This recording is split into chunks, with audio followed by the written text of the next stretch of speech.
Au nom du Père et du Fils et du Saint-Esprit, ainsi soit-il. Notre Père qui êtes aux cieux, que votre nom soit sanctifié, que votre règne arrive, que votre volonté soit faite sur la terre comme au ciel. Donnez-nous aujourd'hui notre pain de chaque jour. Pardonnez-nous nos offenses, comme nous pardonnons à ceux qui nous ont offensés. Et ne nous laissez pas succomber à la tentation, mais délivrez-nous du mal, ainsi soit-il. Saint Pilice, au nom du Père et du Fils et du Saint-Esprit, ainsi soit-il. Alors, nous abordons la 4e partie, la joie de s'aimer. Alors, il faut prendre garde à certains ouvrages, nombreux, très nombreux, qui évoquent l'amour humain d'une manière totalement faussée, où l'on y voit un amour sans issue, des pages et des pages où aucun écho puisse même évoquer l'enfant, aucun écho qui puisse même évoquer le don total que la fidélité garantit, et puis bien sûr aucun soupçon de ce qu'est un amour traversé de la charité de notre Seigneur Jésus-Christ. On n'y trouve absolument rien d'autre que l'évocation d'une tendresse simplement humaine, et évidemment là, seuls les fiancés les plus naïfs peuvent croire que cette émotion sensible, baignée du bonheur d'aimer et d'être aimé, pourra nourrir toute une vie. C'est se faire une grande illusion. On y trouve finalement, dans ces ouvrages, on y trouve que la terrible évocation de l'ennui conjugal, des cœurs vidés de Dieu. Il y a donc une fausse conception de l'amour. L'habitude, après le mariage, peu à peu, elle vient détruire les fraîches impressions des fiançailles. Et on commence à se demander pourquoi ce n'est plus aussi doux que dans les premiers temps, pourquoi cela devient monotone. Et la réponse, c'est que les âmes qui n'ont eu d'autre but en s'aimant que de se gorger d'émotions et de sensations s'épuisent vite. Et elles font là une découverte terrible ce jour-là. Et que produisent ces cœurs gonflés d'égoïsme finalement, conscient ou inconscient? Qu'est-ce qu'ils produisent? L'ennui. Donc, un chant d'amour qui n'exprime que l'avidité d'une soif humaine, c'est un mensonge. Ce mensonge des tendresses qui n'exprime pas le don de soi dans le plan de Dieu, mais qui exprime seulement une impatience toute corporelle de jouissance, d'où l'âme est absente. Et cela n'est que de l'amour païen, on peut dire la tristesse de l'amour païen. Non, il doit y avoir autre chose que cet amour sans issue. Il doit y avoir autre chose que cet amour qui naît de l'exaltation et puis qui étouffe peu à peu, d'une morne asphyxie. Alors, au secret du cœur de ceux qui s'aiment, il doit y avoir autre chose, c'est-à-dire une intimité des âmes bien plus forte que toutes ces expériences amères. Parce que c'est bien des âmes qu'il dépend de ne pas se laisser user par des habitudes, de ne pas se laisser ronger par l'ennui et de ne pas se laisser abattre par la solitude. Voilà cette fausse conception. Alors, quelles sont les vraies valeurs du mariage? Voilà un jeune homme, une jeune fille qui se sont choisis. Ils ont acquis l'un et l'autre une certaine connaissance, l'un de l'autre. Ils ont évalué leurs qualités, leurs défauts. Ils se sont estimés. Ils se sont entourés de conseils, de personnes sages. Mais le mariage n'est pas seulement cette estimation objective et prudente, bien qu'elle soit absolument nécessaire. Donc, au-delà des qualités d'équilibre et de générosité, ils ont cédé à quelques séductions plus mystérieuses. ils se sont reconnus, ils se sont aimés parce qu'ils se sont préférés. C'est donc l'estime qui garantit le mariage du point de vue de la raison, et c'est la préférence qui le fonde du point de vue du cœur. Donc il s'agit ici évidemment d'une préférence vraiment totale qui recouvre toute la personne et non pas d'une espèce de mirage obsédant ou d'un désir qui ne peut pas tromper très longtemps. Alors, l'intimité, abordons cette question de l'intimité telle que certains la vivent. Les fiancés sont ainsi amenés à se marier avec des certitudes suffisantes, entre guillemets, pour être heureux, comme on dit. Mais ce ne sont encore que des promesses. Et la grâce du sacrement va intervenir alors, non seulement pour augmenter la vie divine dans l'âme des époux, mais encore pour y déposer des dons particuliers, des dispositions et des germes de grâce. Donc sur le plan naturel comme sur le plan surnaturel, les deux fondus l'un dans l'autre, mais le deuxième élevant le premier, toutes choses sont en place pour permettre aux époux de goûter une intimité toujours plus profonde. Mais il reste à réaliser cette intimité. Et c'est là que, très subtilement, l'esprit du mal va chercher à s'insinuer pour en compromettre la réalisation. Donc il y a une erreur à laquelle invite l'esprit du mal et dans laquelle il peut faire tomber si souvent. Cette erreur consiste à attacher une importance exclusive à la consommation du mariage. Attention à ce que je dis ici, attacher une importance exclusive à la consommation du mariage en vue de fonder du même coup l'intimité des âmes. Alors il est vrai que cette consommation du mariage a de profondes répercussions psychologiques, qu'elle peut incliner les âmes à un plus grand abandon mutuel, à une plus grande confiance réciproque. Tout cela est très vrai, mais ici encore, on ne peut qu'admirer le plan providentiel qui a disposé l'ordre du mariage pour permettre à l'union conjugale d'être, selon le mot de Pie XI, tout d'abord un accord des esprits, accord plus étroit que celui des corps. Donc il faut bien comprendre ici que je ne méprise pas du tout l'importance de la consommation du mariage, mais l'expression de Pie XI veut bien dire ce qu'elle veut dire: accord des esprits d'abord, et ensuite un accord plus étroit, qui est celui des corps.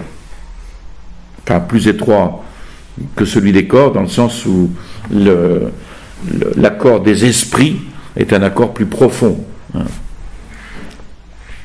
Alors c'est vrai, la consommation du mariage est bien faite pour favoriser l'épanouissement de l'intimité des âmes, mais il n'en reste pas moins que, jour après jour, les époux sont menacés de se laisser dévier du vrai chemin en considérant leur intimité physique comme la véritable source de leur intimité morale.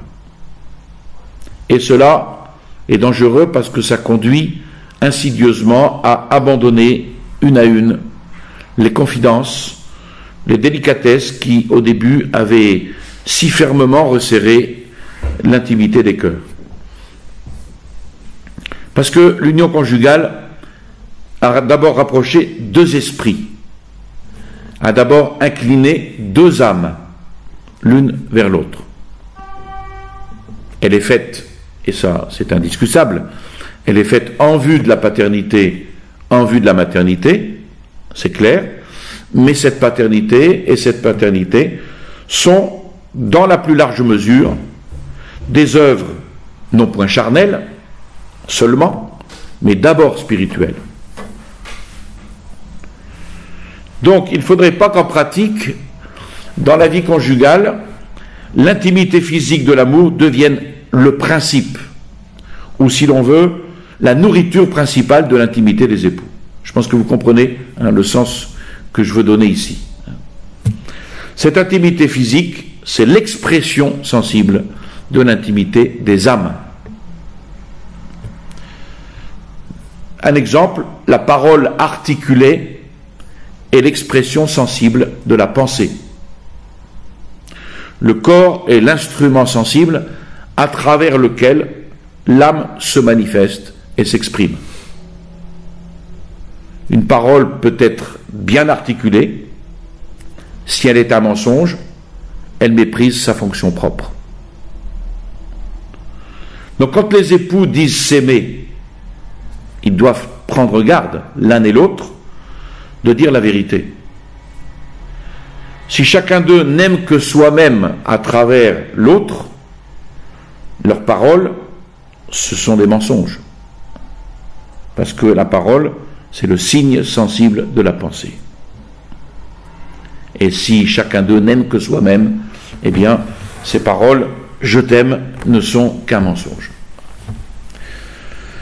De manière analogue, quand l'amour humain n'exprime pas une profonde et une vivante intimité des âmes, les époux risquent de s'ennuyer peu à peu, à force de vivre ensemble et d'éprouver le sentiment qu'ils se connaissent trop. Tout simplement, ils s'aiment moins parce qu'ils ont cessé de faire effort, d'une part pour se connaître, et d'autre part pour s'améliorer. Et leur intimité physique est en train de devenir un mensonge. Elle n'exprime plus l'amour, mais elle exprime l'égoïsme. C'est comme si leur amour était rouillé. Et la rouille, vous le savez, la rouille qui attaque un objet, elle peut lui laisser sa forme, même sa solidité pendant longtemps, mais pourtant elle le défigure, elle l'enlaidit. Eh bien, pour les époux, c'est la même chose. L'habitude de vivre ensemble pour des époux qui ont cessé de faire des efforts mutuels pour se plaire et se perfectionner, eh bien, cette habitude va répandre une sorte de grisaille sur le foyer et la vie conjugale va devenir morne, terne, triste et même insupportable. Alors, quelles sont les causes de la grisaille de certains foyers? Il y en a de multiples, mais j'en cite quelques-unes. Le péché dans le mariage peut être une des causes de cette grisaille. Le péché dans le mariage, c'est dans l'usage du mariage. L'absence de vie surnaturelle aussi. Pas de vie sacramentelle, pas de communion, pas de confession, pas de messe, etc., pas de prière. Le manque de vue surnaturelle aussi, c'est-à-dire avoir une vue surnaturelle sur les choses de la vie de tous les jours, ne pas avoir une vue trop humaine, mais un peu plus surnaturelle. L'abandon de tout effort de vertu. Les époux ont abandonné tout effort de vertu, etc. Ce sont les causes de grisaille dans certains foyers. Mais aussi, et dans la ligne de ce qu'on veut exprimer ici, les époux s'en sont trop remis à leur intimité physique du soin de rapprocher leurs âmes. Et une certaine lourdeur spirituelle, une certaine paresse des cœurs en a résulté et leurs âmes ne sont plus aussi vivantes, aussi ouvertes, aussi transparentes comme avant. Et même parfois, la situation s'est aggravée secrètement pendant des années, lorsqu'à la faveur même de l'amour, l'égoïsme s'est introduit en maître dans l'âme de chacun des époux. Ils se sont contentés de vivre au jour le jour dans une indolente étourderie, soucieux seulement peut-être de jouir de la vie, chacun ou ensemble, en limitant les soucis comme par réflexe. Et les voilà qui, tragiquement, découvrent un jour qu'il suffit d'une querelle, même infime, pour qu'entre eux se révèlent des abîmes et que ça aboutisse au divorce. Alors, Alors, vous allez dire, il s'agit de cas graves. Peut-être, et encore, mais beaucoup de ces cas existent. Plus que vous ne croyez. Donc ceux qui en sont les victimes croient généralement qu'ils se sont trompés en choisissant leur conjoint. Mais pas du tout. Ils se sont trompés sur l'orientation à donner dans leur foyer. Et ils commencent alors à penser du mal de leur conjoint. Parfois même à dire du mal de leur conjoint. Et dans nos pays, dans la France par exemple, minés par des institutions qui sont de véritables crimes contre l'humanité, c'est alors qu'on songe au divorce. Et à partir de ce moment-là, s'installe une espèce d'aveuglement moral, un égoïsme foncier, qui déjà avait été à l'origine de tout ce désastre, mais l'orgueil va enfler l'âme au point qu'elle voudrait chambarder toute la société plutôt que d'avouer sa faute. Eh bien, c'est comme la rouille. La rouille, elle attaque un objet, et au bout de plusieurs années, elle peut ronger cet objet, et le ronger si profondément que tout en conservant apparemment sa forme, son existence même est atteinte. Il est à la merci du moindre choc, et il tombera en poussière au moment où on voudra le saisir. Voilà donc l'intimité telle que certains la vivent. Alors, il faut donner une réponse à cela. Quel est pour nous l'amour tel qu'il doit se vivre, pardon. Lorsque des époux, même sans grande expérience, mais pleins de la délicatesse des âmes vraiment vivantes de la grâce, quand ils entreprennent cette aventure du mariage, ils prennent garde d'abord de ne pas fonder leur intimité la plus profonde sur la seule tendresse sensible. Elle doit exister, cette tendresse sensible, d'accord, mais ne pas fonder un foyer sur la seule tendresse sensible. Il doit savoir que la joie des corps, qui est légitime dans le mariage, évidemment, cette joie des corps, elle est un reflet, elle est une manifestation, elle est une expression d'une autre joie, celle des âmes. Et c'est à cette joie des âmes qu'il faut veiller d'abord et chaque jour. Et si on n'entretient pas cette âme, eh bien, cet amour disparaîtra. Ils savent qu'il ne faut pas que s'éteigne le désir si vif de se plaire mutuellement, désir qui est entretenu par les soins empressés qu'ils ont eus pendant leur fiançailles, mais ils savent, au contraire, qu'il doit s'aviver, ce désir.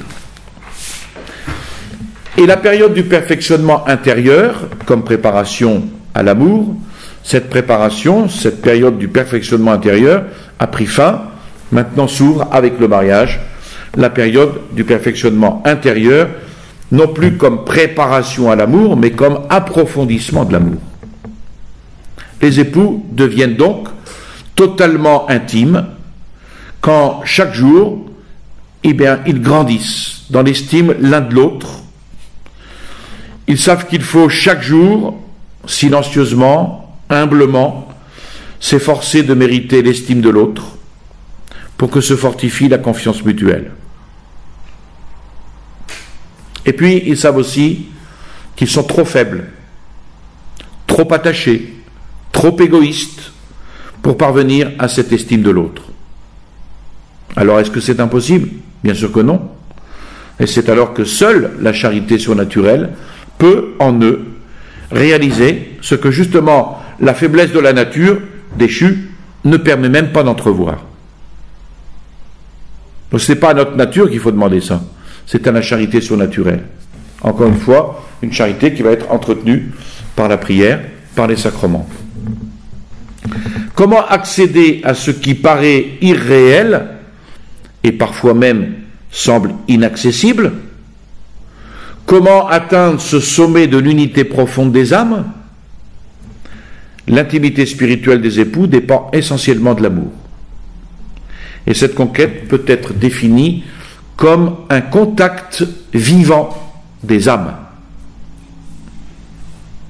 La joie d'aimer, c'est donc une joie de consentir. C'est un art tout spirituel d'insinuer ensemble deux volontés dans la volonté de Dieu, qui devient alors l'unique vie de ceux qui s'aiment. Mais il faut d'abord, évidemment, que ceux qui s'aiment découvrent ce contact vrai, ce contact invisible mais réel, sans lequel ils ne sauraient être pleinement des époux. Parce que l'intimité, étymologiquement, exprime le cœur à cœur. C'est par exemple l'image spirituelle de l'intimité qui ressemble à son exemplaire sensible. Deux personnes qui s'aiment ont besoin chacune de la présence de l'autre. Elles veulent se rencontrer. De deux personnes qui se comprennent de mieux en mieux, on dit qu'elles se rapprochent l'une de l'autre. Quoique dans un sens purement spirituel, alors que celles qui se comprennent moins semblent s'éloigner l'une de l'autre. Donc c'est ce contact qui est important. Voilà donc deux âmes qui conversent. Le contact, c'est la rencontre.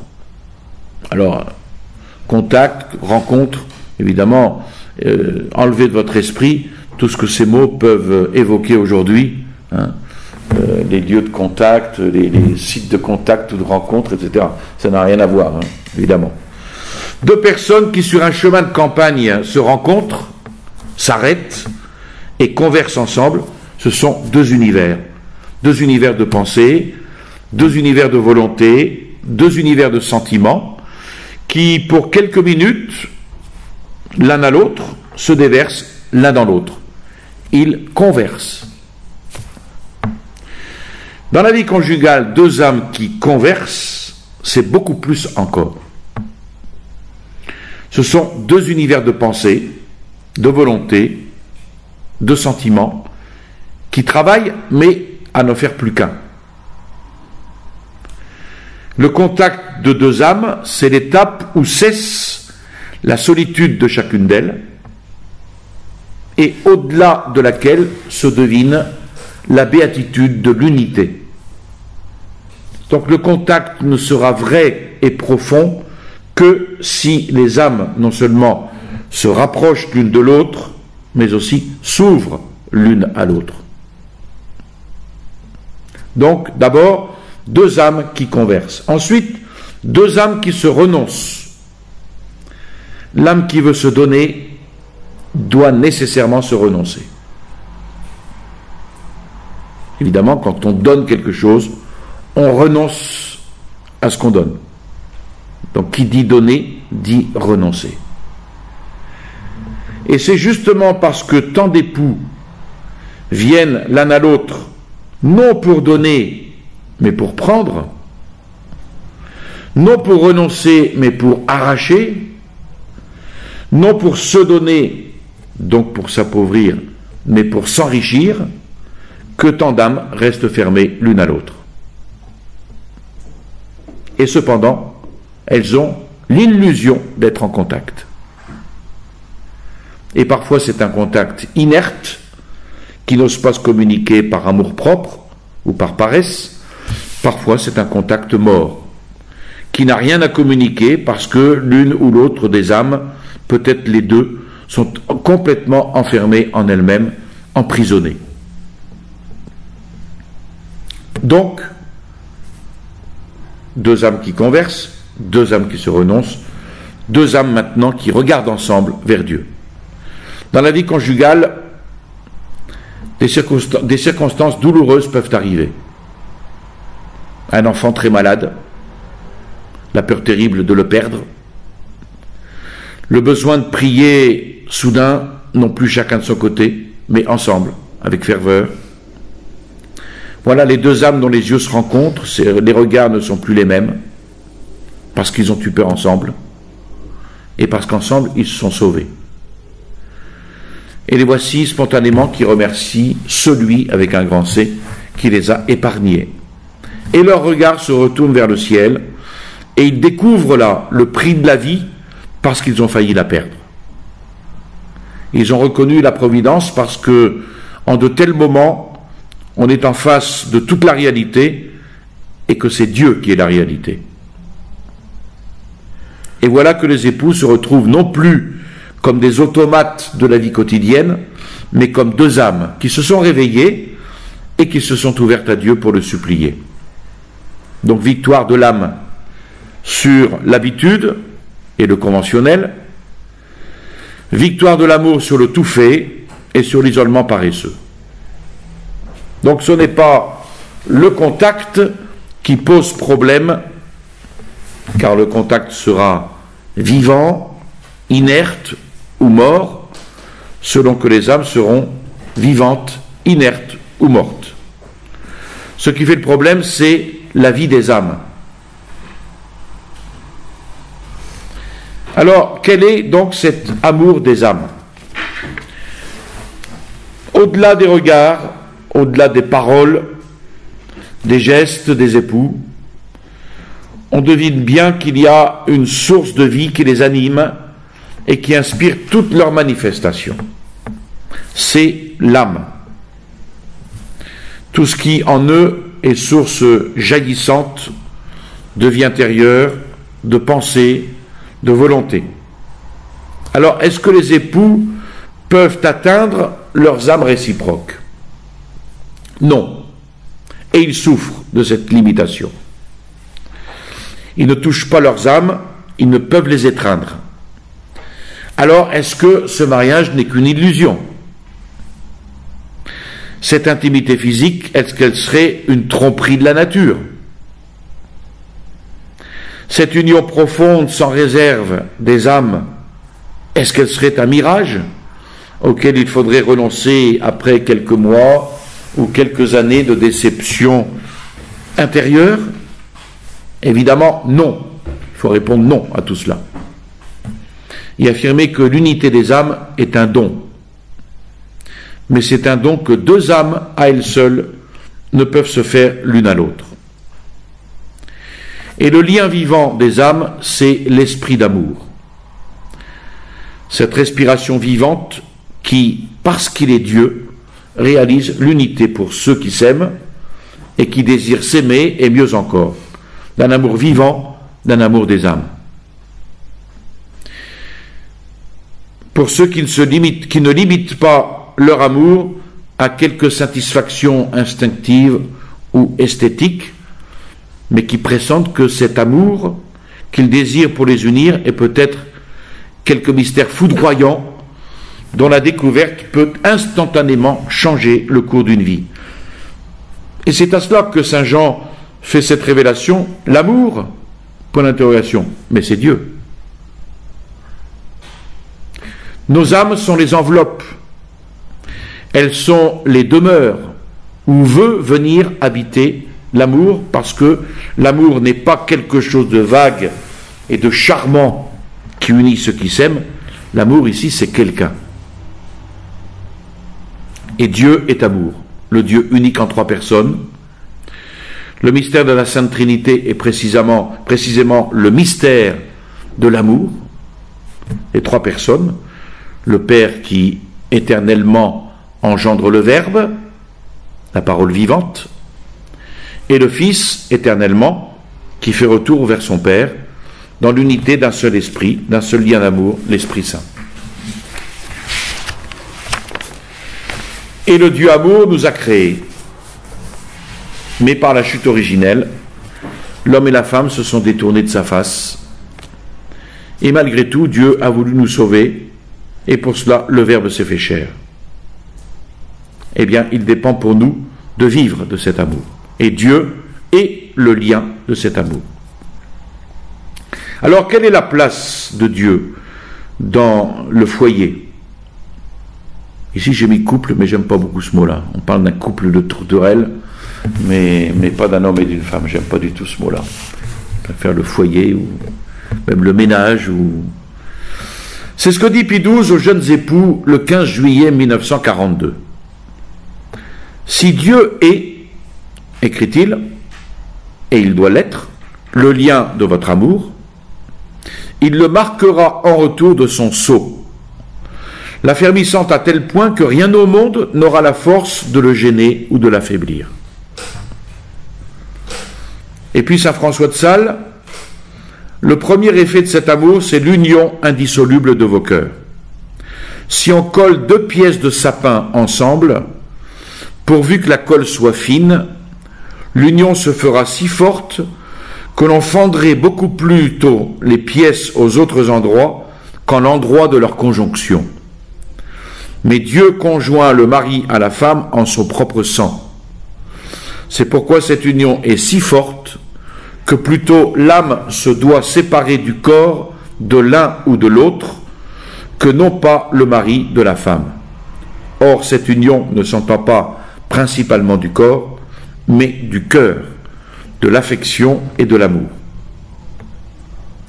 Et Pie XII poursuit, mais souvenez-vous que si Dieu a élevé le lien nuptial à la dignité de sacrement, source de grâce et de force, il ne vous y donne pas la persévérance sans votre propre et constante coopération. Or, vous coopérez à l'action de Dieu par la prière quotidienne, par la maîtrise de vos penchants et de vos sentiments, par une étroite union au Christ dans l'Eucharistie, le pain d'effort, de ces forts qui savent, au prix de n'importe quel sacrifice et renoncement, maintenir sans tâche la chasteté et la fidélité conjugale. Ce texte résume bien ce qui fait le ciment de cet amour. Donc la place de Dieu dans le foyer. Ensuite, la docilité à la volonté divine. Attention, ce ne sont pas des prières plus ou moins ronronnantes, faites en famille, ni des communions sans véritable ferveur, qui vont assurer une âme rayonnante à des époux. L'espèce d'habitude, espèce de routine. Ce sont les prières quotidiennes venant du fond de l'âme, dans le cœur à cœur de l'amour conjugal. Dans ces prières quotidiennes inspirées par une confiance filiale des époux se livrant à la providence du Père Céleste, c'est cela qui va ouvrir les époux à la grâce. C'est une attitude intérieure, permanente, de docilité à la volonté divine, avec le secours de la grâce, qui va permettre aux époux d'acquérir, jour après jour, une maîtrise plus certaine de ses penchants, de ses sentiments. Et puis, c'est une confiance éperdue dans la Sainte Eucharistie, pour éclairer l'intelligence, pour affermir la volonté, pour ouvrir le cœur toujours plus largement, qui va permettre aux époux de fortifier leur union dans le propre sang de notre Seigneur.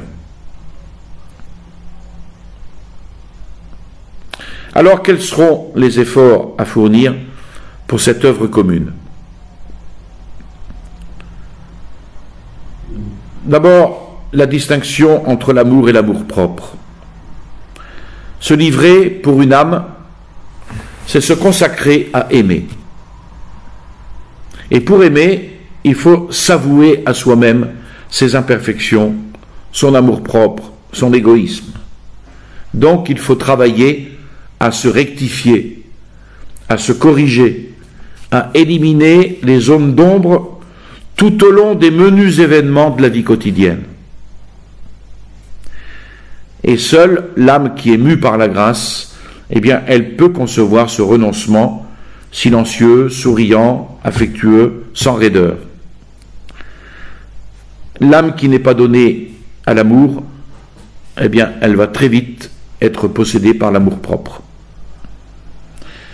Un père de famille écrivait « L'amour-propre observe, découvre, quand même il n'en a nullement à souffrir, les plus légères imperfections, les plus inoffensives bizarreries du conjoint. » C'est le mari qui est sans arrêt sur le dos de sa femme, ou l'inverse, qui découvre les plus petites choses. Pour peu qu'elles lui déplaisent, ou simplement le gênent, il les révèle aussitôt par un regard doucement ironique, puis par une parole légèrement piquante, peut-être par une cinglante raillerie en présence d'autres personnes. Il est seul à soupçonner si peu quel dard il lance, quelle blessure il ouvre. Mais lui, il s'irrite dès que les autres, même sans dire un mot, s'aperçoivent de ses défauts si pénibles qu'ils soient à autrui. Simple fêlure encore, l'œil ne parvient pas à la découvrir, mais au moindre heurt, le vase ne rend plus le même son. La fêlure s'élargit, les disputes se font plus fréquentes et plus vives. Même si la rupture n'est pas encore consommée, il n'y a plus qu'une communauté toute extérieure. Au lieu de cette union de deux vies qui gagne le fond des cœurs, il n'y a plus qu'une communauté toute extérieure. Qu'en penseront et qu'en diront les enfants? Les scènes dont ils seront témoins, quels ravages ne causeront-ils pas dans leur âme et dans leur amour? Et si la maison est déserte d'enfants, quel tourment que la vie des époux! Qui peut voir ou prévoir à quel résultat conduisent parfois les mesquines cruautés de l'amour-propre? Donc ce tableau est très vrai. Parce que c'est donc dans chaque foyer que la paix et l'union des âmes sont en dépendance immédiate de l'amour et de la soumission affectueuse de chacune de ces âmes à Dieu. Donc si chacun des époux ne fait pas l'examen de sa conscience et de son cœur, il est inévitable que ce soit l'amour-propre de chacun d'eux qui procède à l'examen de conscience du conjoint. Au contraire, quelle joie très douce pour un mari de voir sa femme maîtriser ses mouvements d'humeur qui détruisaient jusqu'à la douceur de son visage. Et quelle joie merveilleuse pour une épouse de voir son mari plus attentif à elle, plus empressé à la comprendre, plus conscient de ses fatigues et de ses efforts. C'est tout cela qui fait le lien de l'intimité des époux. Alors on pénètre là le secret de l'intimité. Il demande aux époux de prier ensemble, de parler ensemble, chose que beaucoup ne font plus, de lire ensemble, alors que le feu de cheminée crépite, on est tous les deux en train de lire, de décider ensemble, d'agir ensemble. Et ça, il le faut parce que ce commandement est grave qui défend à l'homme de séparer ce que Dieu a uni. Et là, il y a une dernière étape qui est offerte aux époux chrétiens, à savoir la communion des vies intérieures, dans le désir de recevoir toujours davantage de la vie divine et de communiquer toujours davantage cette vie divine aux autres âmes. On sait combien le fait de poursuivre ensemble la même œuvre est capable d'unir. Combien le fait de désirer ensemble un même succès, une même victoire, on sait que cela peut souder des âmes. Exemple, une équipe de sport où chacun a donné tout ce qu'il pouvait et qui remporte la coupe. Ça soude. Ou l'équipage d'un navire au sein d'une tempête. La communion d'efforts, donc vers un but, porte des fruits d'unité. Mais dans le cours des choses humaines, cette unité ne survit que très imparfaitement au succès de l'entreprise qui en a été l'occasion. Combien vite, par exemple, des hommes de la même patrie qui semblaient avoir à jamais soudé leur unité dans la lutte et dans la victoire, agissent quelque temps plus tard comme s'ils avaient tout oublié de leurs efforts en commun. On est bien placés tous pour le savoir. Et les voilà de nouveau vite divisés. Ils ont oublié, parce que le danger s'est éloigné, qu'ils n'ont plus le même but à atteindre, qu'ils ont toujours, le même but à atteindre ensemble, le bien commun de la patrie. Ils ont oublié cela. Dans la vie conjugale, eh bien, même chose. On observe la même chose, on observe quelque chose de semblable, même lorsqu'elle est chrétiennement inspirée. Les époux oublient tout en poursuivant le but commun. Alors, le but commun, quel est-il? Eh bien, le but commun, c'est donner la vie à des enfants, c'est de les éduquer, c'est de les former pour en faire des adultes. Ces enfants ont été baptisés, ils sont promis au ciel, à la vie béatifique, et c'est cette générosité des époux qui fait que réellement les âmes de leurs enfants, qui fait que les âmes de leurs enfants entreront un jour avec la grâce de Dieu au ciel. Les époux ne se donnent l'un à l'autre que pour donner à leur tour leurs enfants à Dieu et Dieu à leurs enfants. Leur vie est réellement ordonnée à cette œuvre immense, recevoir Dieu et donner Dieu. Ça, voilà le but, voilà le centre, voilà l'origine, voilà la fin. Alors, pourquoi les époux ne vivent-ils pas intensément, dans la même ferveur, pour chaque jour, ensemble et davantage, le désir de se donner à Dieu, et pour chaque jour, ensemble et davantage, le désir de recevoir Dieu. Alors tous les ménages ne peuvent réaliser une grande œuvre extérieure, mais tous ceux que les liens du mariage ont unis fortement et tendrement peuvent et doivent réaliser une grande œuvre cachée, comme a été cachée aux hommes la grande œuvre de Marie et de Joseph, élevant et se consacrant à l'éducation du Sauveur, sans que le monde s'en doutât, et aussi comme reste cachée aujourd'hui l'éducation chrétienne d'un enfant. Donc comme Marie et Joseph, les parents durant leur vie, dans l'unité de leur amour, doivent intérieurement être tendus à la dimension d'un seul désir qui est le royaume des cieux.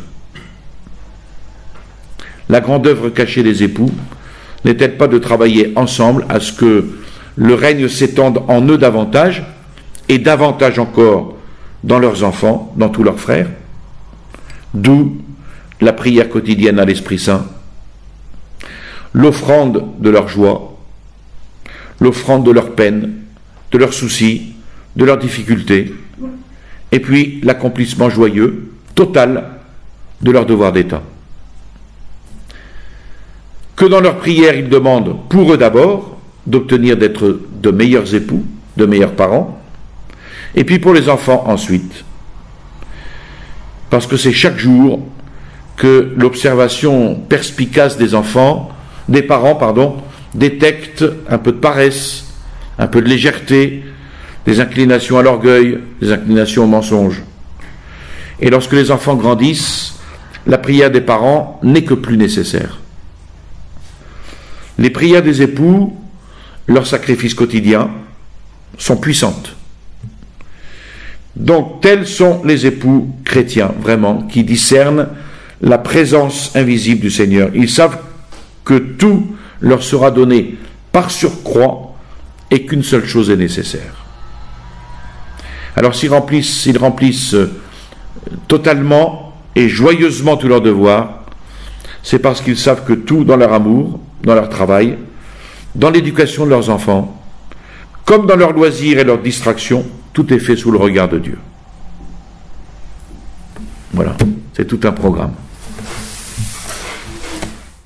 Je vous salue Marie, pleine de grâce, le Seigneur est avec vous. Vous êtes bénie entre toutes les femmes, et Jésus, le fruit de vos entrailles, est béni. Sainte Marie, Mère de Dieu, priez pour nous pauvres pécheurs, maintenant et à l'heure de notre mort, ainsi soit-il.